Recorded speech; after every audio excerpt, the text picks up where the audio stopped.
ขอโบนัสได้บอกครัสหัวหน้าตั้งแต่ต้นปีมาผมแทบถวายชีวิตสู้งานจนว่ามาหอดสิ้นปี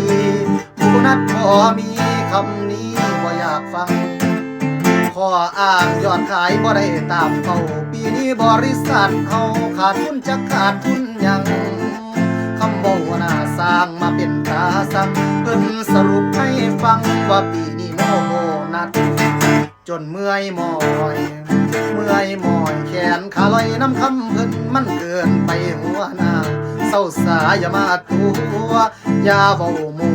วตัวแต่ว่าขาดทุนเอาเงินหมุนมาแต่ใส่เฮ็ดจังใดคือบ่เจ๋งโคตรสิ่งปีใดกับปีนั้นได้รับของกำนันนั้นแค่ปฏิทินกับแตงคิวคำนี้ฟังจนชินบ่อยากได้ยินยังว่าอยากได้โบนัส